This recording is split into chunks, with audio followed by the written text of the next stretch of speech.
Welcome to the Elevate Media Podcast with your host, Chris Anderson. In this show, Chris and his guests will share their knowledge and experience on how to go from zero to successful entrepreneur. They have built their businesses from scratch and are now ready to give back to those who are just starting. Let's get ready to learn, grow, and elevate our businesses. And now, your host, Chris Anderson. Welcome back to another recording of the Elevate Media Podcast. I'm Chris Anderson, your host, and today we're going to get into a topic that I'm sure you've probably heard of over and over, either good or bad, and that's hustle, and possibly even get into the topic of profits versus revenue. So a couple really cool things we're going to be diving into to give you some clarity, give you some direction with. And so I'm bringing on Chris Miles today to help us break this stuff down, those topics that, you might try to navigate on your own sometimes, but excited to have him on. So Chris, welcome to the Elevate Media Podcast. Hey man, such a pleasure to be on here, Chris. It's like the show of Chris Squared. Right. You know? Chris. Yeah. So man, I'm excited to have you. We're chatting in the green room.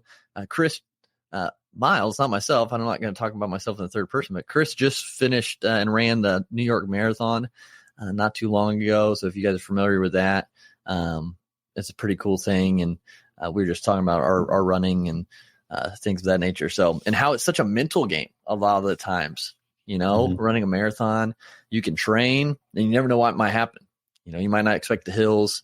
You might not expect maybe a pulled muscle or something like that, weather. So the mentality, the mindset behind it, really have to get that, make sure that's in the right spot because anything could happen. So, and that's a lot like business, Chris. So what do you see with people in business when, they're bootstrapping there early on and their mindset and this hustle culture, this hustle, that word, where do you stand on that? And where do you see people kind of getting it wrong to kind of just dive into things right now? Yeah. Hustle can be a season, but it's not a habit. And there's a big difference, right? Because when you are launching and you're bootstrapping a business, getting it going, yeah, there can be a certain amount of hustle because you're starting from zero, right? You start with no momentum. You got to get it going. It's just like you pedaling a bicycle. When you try to pedal a bicycle, you're putting all that effort just to turn those cranks, right? And then as it starts to turn, that momentum starts carrying you, and you're not working nearly as hard to get the same speed or effort. And that's really the focus here with business too. Is that you can hustle for a bit, but when people start telling me, I'm hustling, and they've been in business for 10, 15, 20 plus years. And pretty soon they're in their 50s and 60s, still quote unquote hustling. Yeah. Now you have a problem. Right. Now you have an issue because you're not meant to be always in hustle mode. I think Elon Musk is a good example of that. Even though I know a lot of people tend to worship the ground that he walks on, the guy, with the lack of sleep that he's gotten, you're like, man, is this guy even sane? The things that comes out of his mouth, you think, all right, this guy needs some help, And that's why Gary Vee is great, and I know he would probably agree with us to some level. But you got Gary Vee and Grant Cardone and all these guys out there telling you, like, hey, you got to 10x this, you got to get bigger and bigger, and you got to just keep running harder and harder and harder. The problem is that eventually you get to the point you say, is this all worth it? Yeah, and I really like what you said there. Hustle can be a season, but it doesn't have to be a habit. And I think that's very spot on, because there are moments that you have to just, just get the nose to the grindstone and get after it. I just talked to someone the other day at an event. I was like, it's probably gonna be a late night for me. And they're like, oh, wow. I was like, we're just in the point where, I'm trying to catch up on stuff, at this event, and it is what it is. It just has to be done to make sure I get everything done, communicate with my team, things like that. So those things just have to get done. Something has to be sacrificed. And tonight, it'll probably be couple hours of sleep. So but that's not a habit. That sometimes happens. And it's because I went to an event. I was networking with individuals. I had more time spent doing those things versus the other actions that still had to be done. And so kind of like a little bit sort of to your point, like that was just a small season and it's not a habit. Yeah, you can have busy weeks. I still have them too, even though I'm part-time in my own business. Yeah. Still, you can have busy weeks where you're like, man, I was full-time or overtime this week. But yet when you start making it consistently that way, especially when you do it for the sake of, well, I just got to keep growing, got to keep building, got to keep going. And I'm all about that. Trust me. Yeah. Like I'm all about expanding your reach. But personally, I think you need to have a balance. I think no matter how much success you have in your business, it should not overcompensate what you're trying to do at home, right? Like what you're doing at home is really the ultimate measure of success in your life. Like John Wooden says, right? Most winningest, if that's a word, right? Highest winning coach in basketball, college basketball history, right? I mean, the guy just did tons of things and he's still saying, hey, yeah, we work hard, we do the fundamentals, but then we still, at the end of the day, what's our relationship with God? What's our relationship with our family? That's what really matters. That's something that lasts forever, while a business or your profession or career or even a sports game doesn't last forever. So you want to make sure that, yes, you got a good, successful business. You're doing, so you act in a way that you feel good. You can lay down at night saying, listen, I'm doing great work in my business, but still lay down at night and actually sleep in your own bed. Yeah. Right. Yeah. And it's like last night, a great example. You know, my mom watches the kids, couple days a week, just so I can have full days focused on what I need to get done. And, you know, they'd come home or I'd got them home. And then my wife got home. She's a math teacher. And so we have that time together. And there's a point during the evening, we eating dinner, kids were playing around, that, you know, I was about to just get on my laptop and try to get something done, because I just got back from the event early this week. And I kind of sat there for a second. I'd opened my laptop, sat there, and then looked at my wife down there with our little 5-month-old, and my 2-year-old is running around playing. You know, he's coming over me, like touching my leg and running back and just having a good time. And I'm like, I just opened the laptop and I just kind of look and I'm like, you know, he's about to go to bed in maybe an hour or so. It's like, what is one less hour? You know, if I could be in both places, on my laptop and here, but I'm not present with them fully. So I shut my laptop and got down there, started playing with them until we went to bed. And then I did work. No, so it's like, I think it's really like what you said, learning to prioritize that thing and have that, you know, I like to say harmony of things, because I mean, you can't hustle 24/7, and you got to remember what's most important to you. That's right.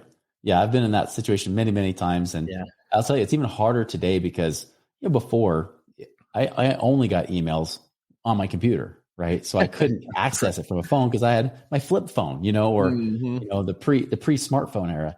Well, once it became the smartphone era, now I get all this thrill of deleting emails, right? What is all the emails that should just, you know, I'm not even going to look at. So I try to delete them to make my inbox smaller so I can focus the next day. Yeah. But what does that show for my example? My family, they're seeing me on the phone doing work, quote unquote, right? Even though I'm just deleting stuff, I'm not present with them. And so they had to point that out several times to say, are you here with us, or you want to just go back in your office and work again? You know, and it's kind of a slap in the face, but it's a good wake up call. Yeah, absolutely. And, you know, it's just one of those things, and, you know, do not disturb on the phone. That's become one of my best friends to switch that on. So like, from your perspective, you know, what are some guardrails, some barriers that you've put in place to, you know, help yourself keep that balance that those listening could probably think about adding in their lives as well? Yeah, you know, I'm still working on my guardrails, I'll be honest. Yeah. But the one big one is, you know, once it's family dinner time, it's family dinner time, and I'm staying away from work, you know, for the most part. I think that's been a big difference, you know, because at least I'm there, and I'm not always working till dinner time either. Sometimes I work till 1 or 2 or 3 in the afternoon, right? Then I'm able to be present. And that's another thing as well, is that when I'm planning the week, it does help to plan with your significant other, you know, your spouse or whomever, just try to figure out what are the important things that need to happen. So like, you know, my wife homeschools her daughters, and sometimes she's not always available to go, you know, pick them up from a co-op group or something like that. So sometimes, you know, we got to plan in, like, can I go and do that? Or can I go join her for, you know, a doctor's appointment? She's got a doctor's appointment or something like that, and help drive her or whatever. And so, you know, those kind of things, like if you put those in your calendar first, and then you build your work schedule around it, I think that's kind of the ideal of being an entrepreneur, isn't it? I mean, I don't know about you, but when I first became an entrepreneur, the image I had in my mind as a young college student was, oh, I get to determine how much money I make, when I get to work. I don't have to clock in, clock out for bathroom breaks like I had when I did a customer service telephone job, you know, where they literally gave you a 6-minute limit on bathroom time. You know, you still had breaks, right? And lunches and things like that, but they're like extra time outside the breaks and lunches. You can only use 6 minutes. If you go over that, you're in trouble. Wow. So, I mean, I became an entrepreneur because I didn't want that crap in my life. I wanted to have control of my own time, my own money, my own destiny. And I think sometimes we lose sight of that. I think we lose sight of that often, where we get so caught up in trying to build something bigger and, scale it up and all that kind of stuff. And truth is, you don't always have to scale. You could be in a place of maturity in your business and keep it growing on a very stable, steady pace.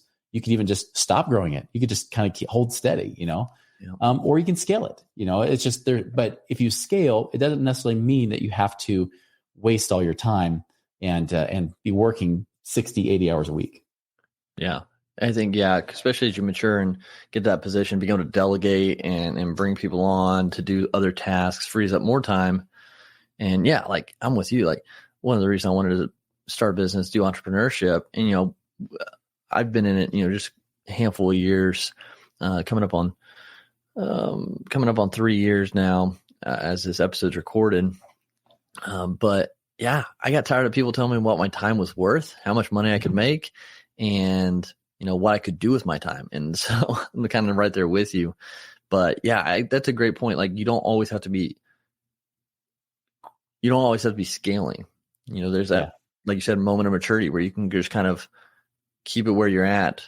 And that's good to remember, I think, because we see, and that's another thing, now what we have on social media all the time is, we see everyone's best, right? We see everyone scaling, everyone growing, everyone making, huge quote unquote profit or revenue or whatever. And I know that's a topic within your heart too, that you like talking about, but we see all that, we see all the best. And so it's like, we think we have to mirror that. We think we have to continuously, be 10Xing. We continuously have to be sleepless night, all this thing, sacrificing everything. And I think we just see the extreme with that from people who, started out not being at that point. They had to start somewhere as well to get to that, being able to, push those kind of things. Yeah. Well, you mentioned marathon running earlier, right? Yeah. I mean, everybody has their own pace, their own thing. And when you run a marathon, okay, granted, there are you can get first, second, third place and, things like that. But the truth is that you're really competing against yourself, right? Yeah. And you're running your race. Same thing in business. Run your race. Run it the way that you want to do it. Yeah, you could probably, put in 100 hours a week, right? And you could be hustling like crazy and maybe you'll grow faster. But the question is, at what cost? And I'm not saying that increasing revenue and profit, which we can go into as well, I'm not saying that you have to do more work and energy to do that, because there's other ways to create leverage. Right. But I think many times people just think, well, once I get to this point, then I can back off. But there's always a next point, right? Like if you're an entrepreneur, you're always looking for opportunities. It never stops. Yeah. And you never ever want to get in the place where you find yourself 50, 60 years old and you say, well, gee, what happened to my entire life? Now you're singing Cats in the Cradle, and you're crying because your kids grew up and now they want to spend time with you. And now they're not, you've set an example for them not to spend time with family and they're having their own kids and all that kind of stuff. You don't want that kind of legacy. You want to have a legacy that show them that they can have real control of their life and freedom. Yeah. And it's funny you brought up that song, Cats and Cradle. It just was on the other day and I was listening to it and actually listening to the lyrics. I kind of knew what it was about and heard it many times before, but never truly just sat and listened to the words. And, if you haven't heard it, basically saying, it's the dad talking, the boy wants to grow up to be like him, but he's always working all this stuff. And then eventually his son grows up and and the dad wants to spend time with the son, but he's like, hey, no, I'm too busy right now. Maybe another time. And the dad was like, oh crap, he did grow up to be like me. And so wasted all that time. And I was like, man, yeah.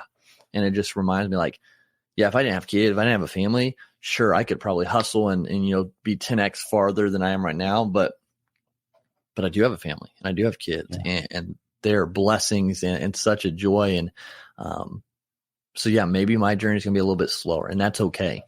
And so I think that's a crucial part. And kind of going back to the social media aspect, that we do see so much, the positive on there.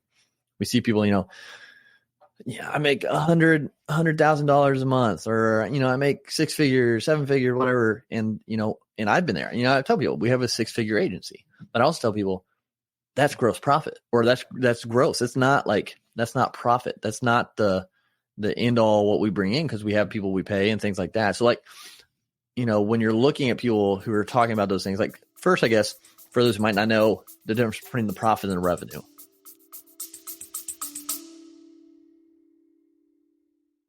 You love listening to podcasts, but have you ever thought about starting your own podcast? Maybe you want to build a brand, grow your business, or are looking for an excuse to talk about your favorite hobby. Whatever your reason for making a podcast, Buzzsprout is the place to start.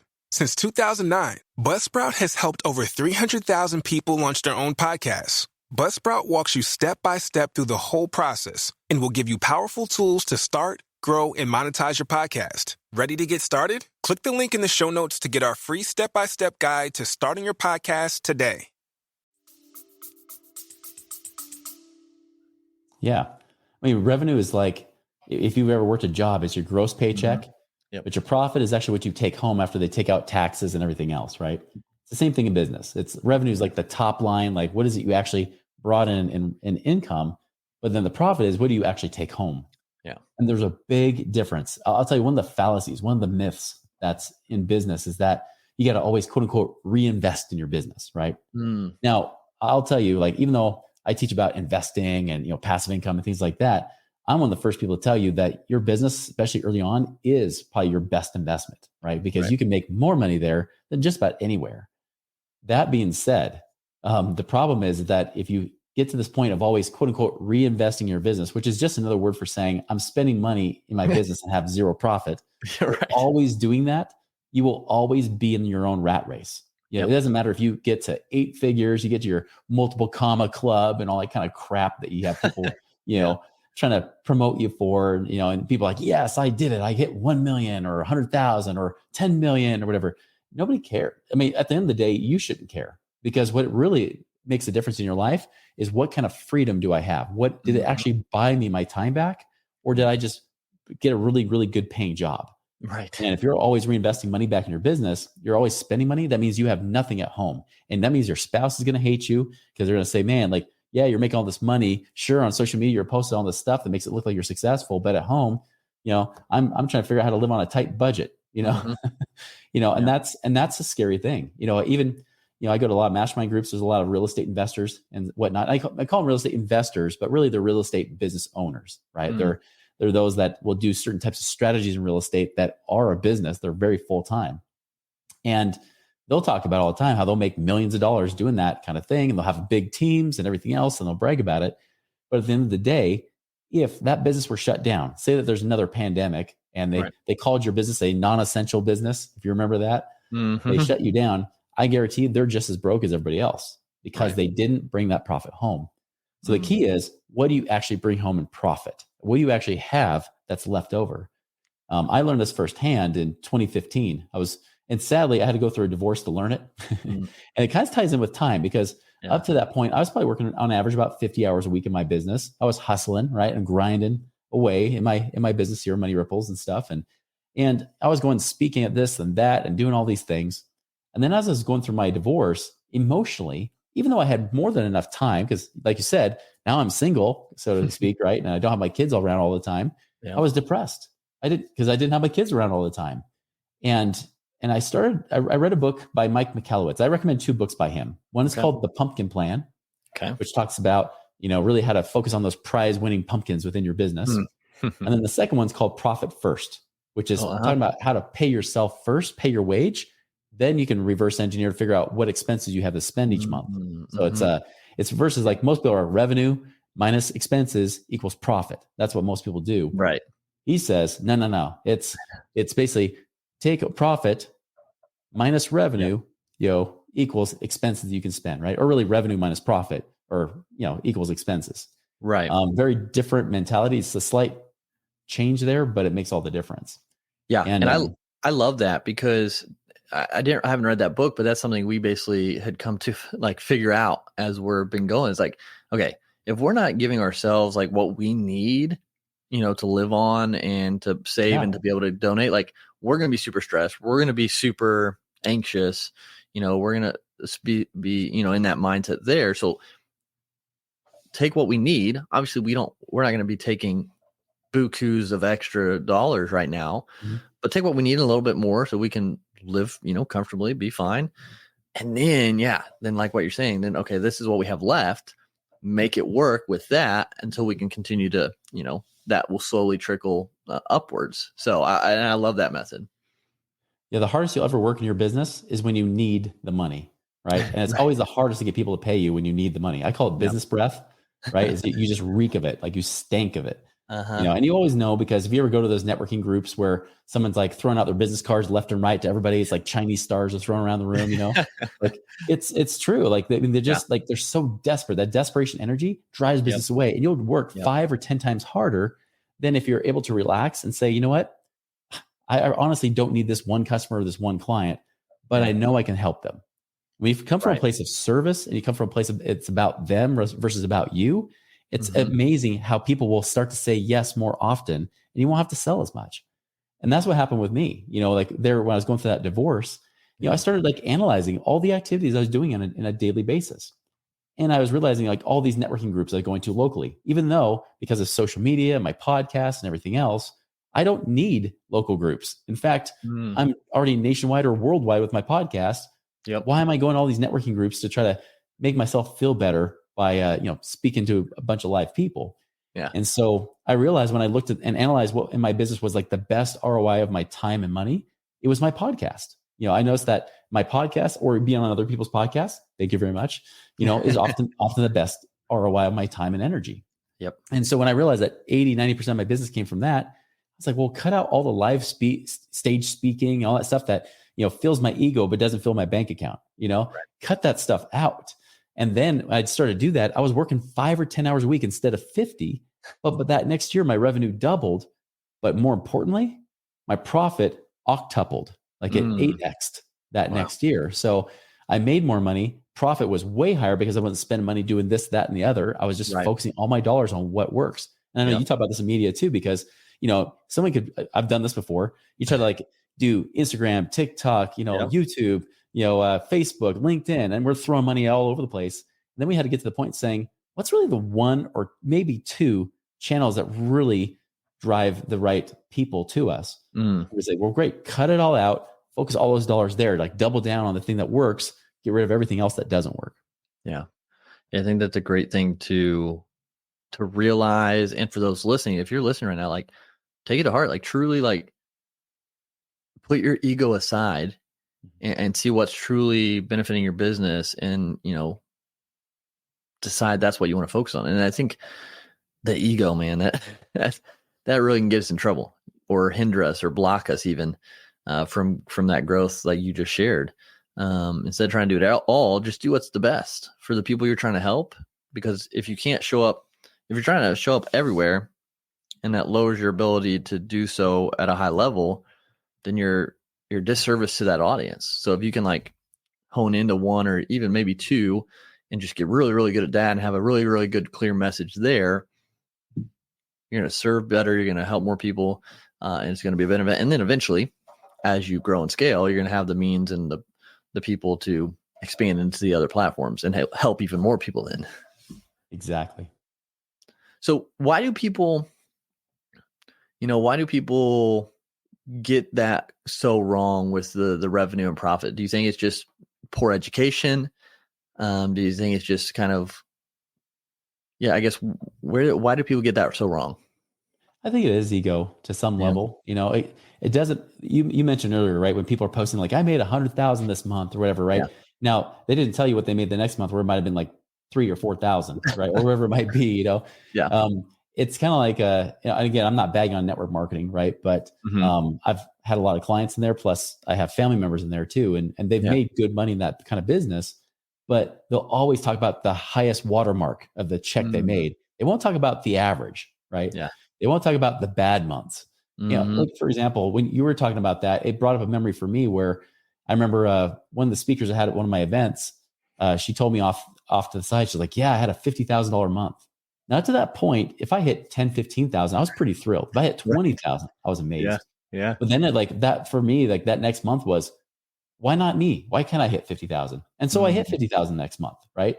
Now the quarter before I only made like 10,000. for the previous 3 months total, so, I had a really rough quarter. So, of course it built up, and it, the next 3 weeks or so, like I made 50,000, but you darn sure I'm going to be talking about that 50,000 because I feel so insecure about not making consistent income. Right. Mm-hmm.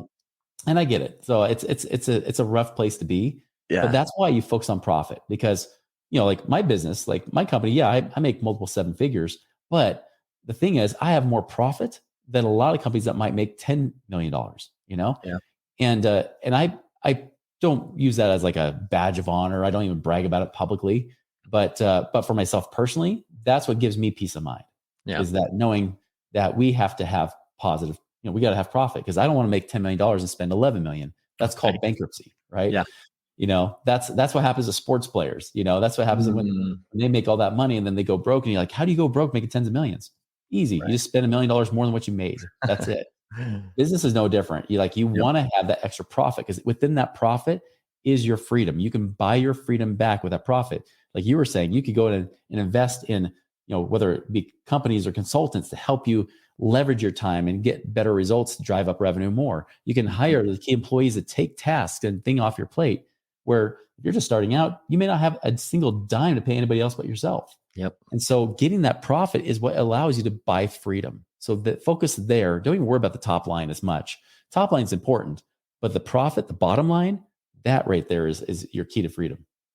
Yeah. I think because you have so much more to use and to be able to support everything going forward. And, it's funny because, along our journey, I obviously, like the marathon, every race is different. Everyone's pace is different. Everyone's training, where they come from, is different. Their mindset's different. And so, but it's your journey, and like looking back on your journey, like where you've come from, it's crucial too. I think, I try to think back on when we started Elevate and where we were then. And it's like, you think about the profit, the revenue you were making then, and what your concerns were, what you were, anxious about. And then you get to, the next level, and like, man, myself back then, if I could see where I am now, would be like, oh my goodness. Okay. So we get there. And so like, don't forget where you came from, and remember, like, you're continuing up the mountain. And so you're going to have, new success, new problems as you continue to go.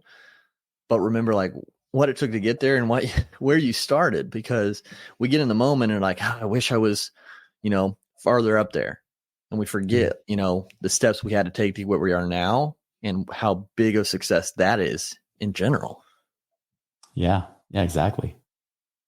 So, with that, how do you help people, increase their profit? Like, where would you guide them if they're really trying to get a hold of that, to increase profits? Do you have any guidance from that perspective?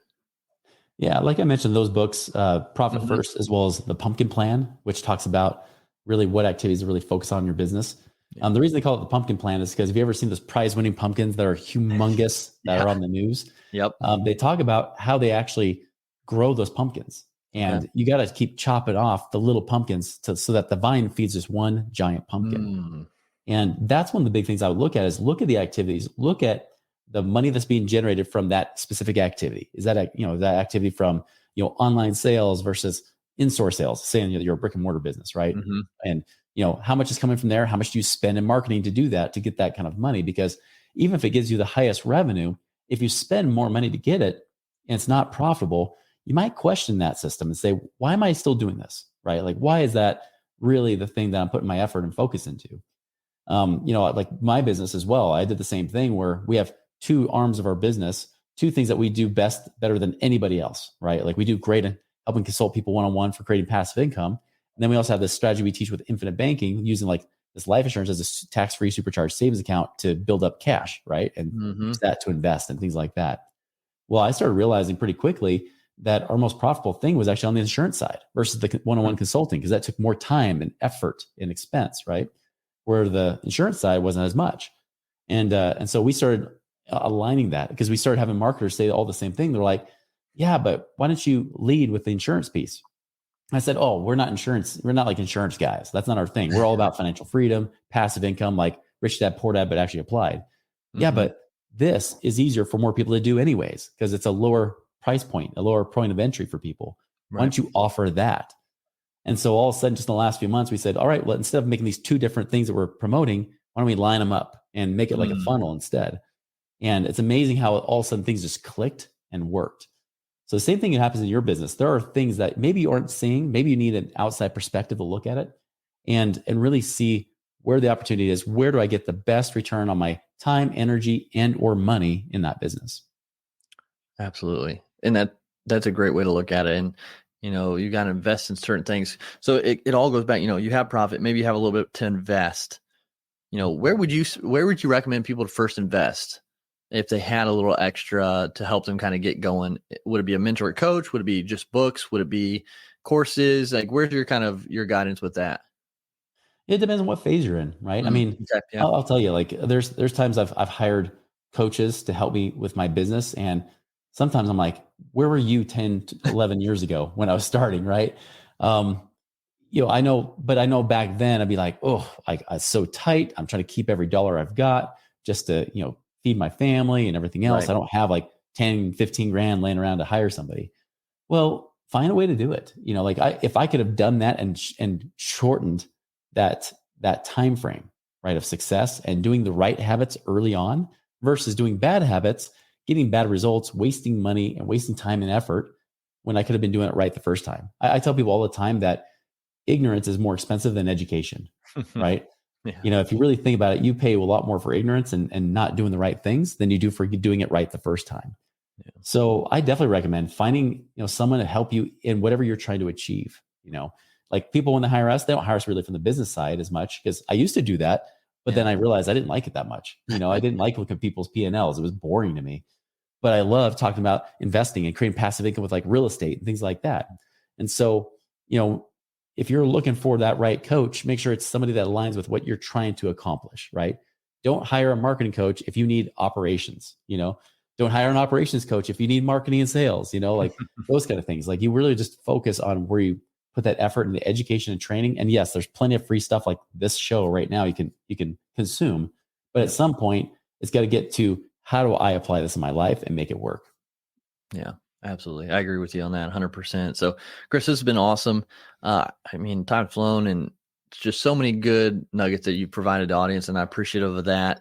If people want to connect with you, get checking out what you do, maybe communicate with you, where's the best place for them to do that?